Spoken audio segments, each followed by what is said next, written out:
Olá, graça e paz.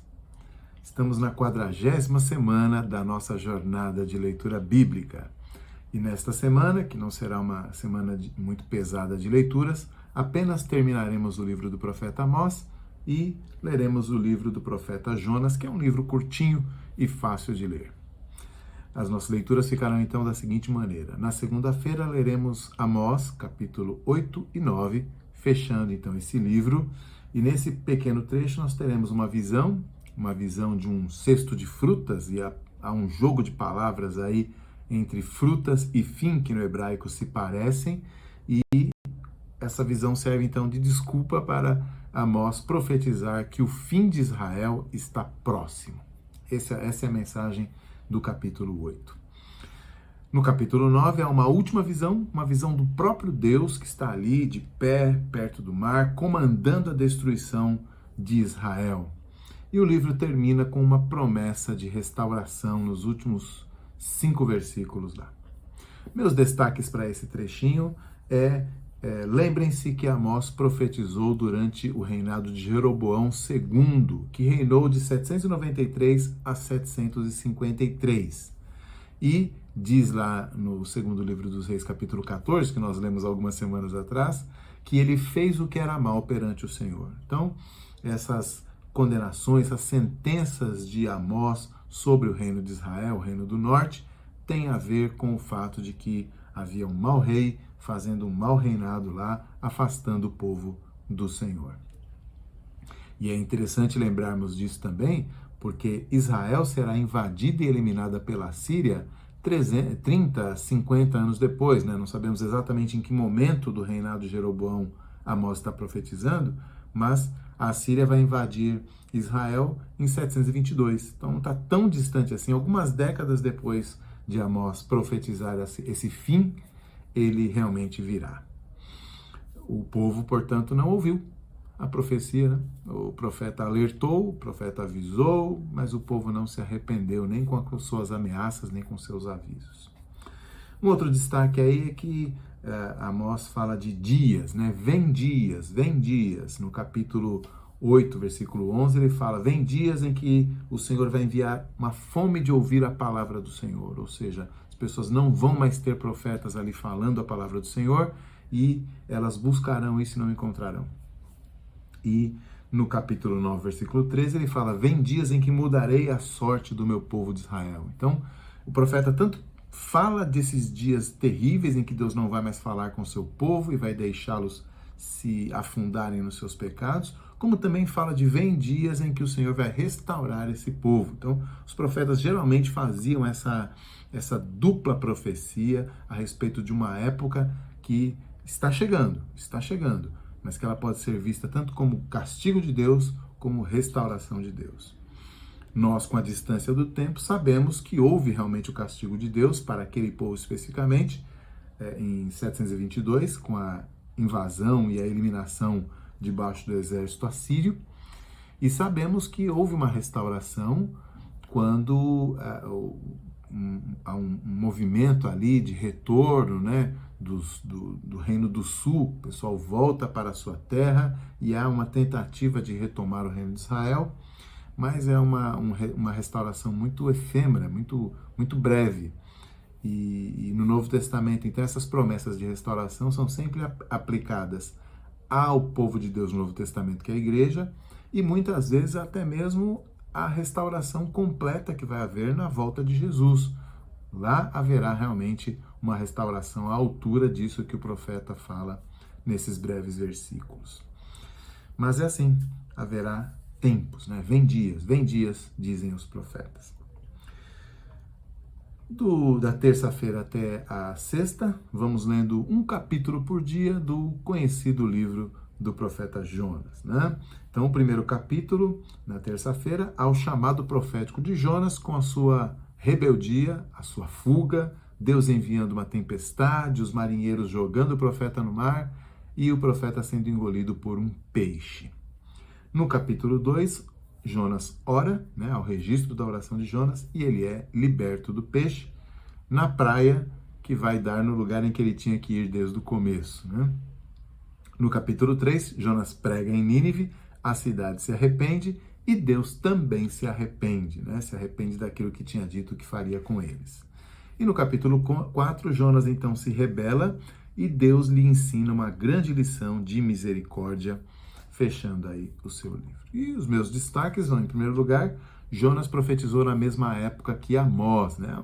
A gente não tem assim o exato momento de cada um, mas nós sabemos, através lá da referência a Jonas em 2 Reis 14, 25, que Jonas profetizou na mesma época que Amós, porque ele profetizou também para o reinado do Jeroboão II, né? 793, 753, então é claro que um pode ter sido um pouco antes, outro um pouco depois, já que Jeroboão II reinou durante 40 anos, é muito tempo de reinado, mas mais ou menos na mesma época, ambos os profetas são localizados, né?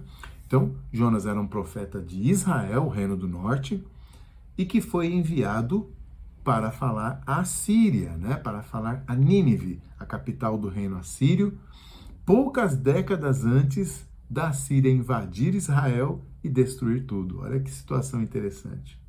E assim como Amós, então, ele tem uma sentença contra um povo que não é o povo de Deus. Amós, os irmãos se lembram, lá no seu primeiro capítulo, tem sentenças contra Damasco, contra Gaza, contra Tiro, contra Edom, contra Amon, contra Moabe. Né? Então, não é incomum que o profeta de Deus profetize também contra as nações e não apenas para o povo de Deus.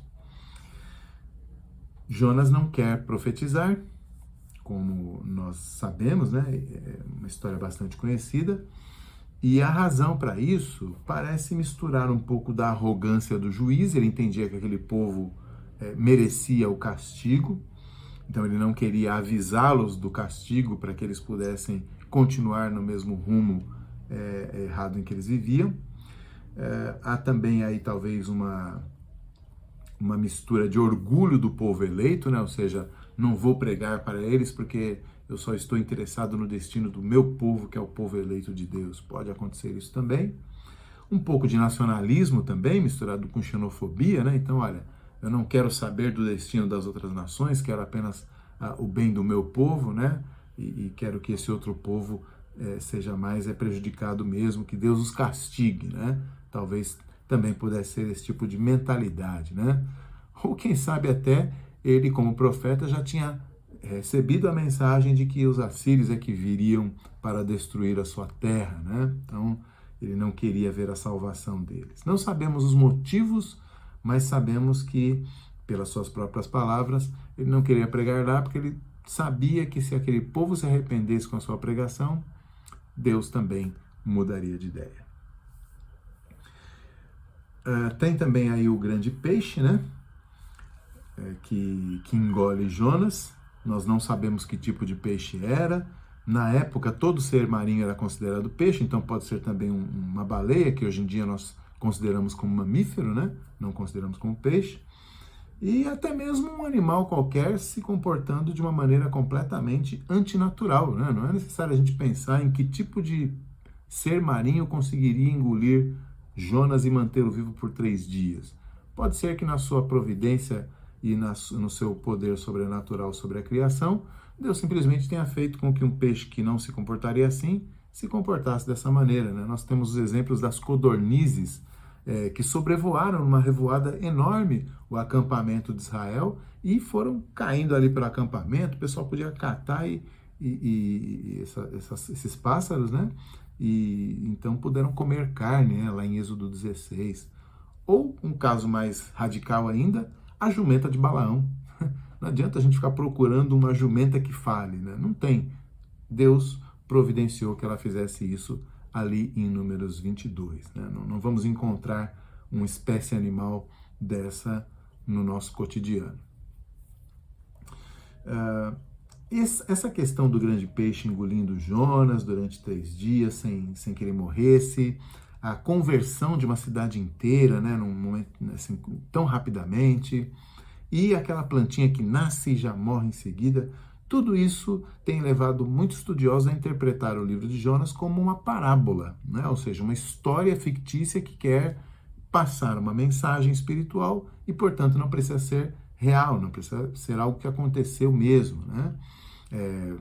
como aquela parábola que o profeta conta para o rei Davi. Ele fala de um homem que tem uma ovelhinha, que é muito chegada dela, e um outro rei um rei que quer tomar aquela ovelha. Aquilo não aconteceu. É uma parábola para falar da atitude de Davi. Então, alguns estudiosos tentam interpretar Jonas nesse sentido, mas há algumas dificuldades nisso também, né? Porque, por exemplo, todos os locais que são mencionados, né, a própria Nínive, Tiro, o lugar onde ele pega o navio, tudo isso existia mesmo. Então é uma parábola que fica mencionando lugares reais, históricos, né, que nós sabemos onde estavam. Então não parece que é uma ficção, né? Parece realmente uma coisa que aconteceu. E talvez o ponto principal aí é que Jesus se refere à história de Jonas como algo que aconteceu e não uma mensagem com uma lição a ser aprendida apenas, né? Lá em Mateus 12, 41 a 42, Jesus diz assim: ó, os ninivitas se levantarão no juízo e condenarão a presente geração, porque eles se arrependeram com a pregação de Jonas e vocês não se arrependem com a minha pregação. Então Jesus parece estar falando de pessoas reais que se arrependeram realmente com a pregação de um profeta de verdade, né? Então essa história parece que tem que ser vista como algo factual, algo que aconteceu mesmo, né? Então, esses eram os destaques aí que eu quero fazer para esse trecho, uma história muito conhecida, nós contamos essa história para as crianças, né? E é importante nós percebermos a lição que essa curta história tem, né? As lições. Deus se apresenta aqui como um Deus de graça e de misericórdia, um Deus que não é preso, não está atado infalivelmente a Israel, né? É o mesmo Deus que salva Israel, pode ir lá e salvar Nínive também, né? A sua palavra é tão eficaz que alcança até os pagãos.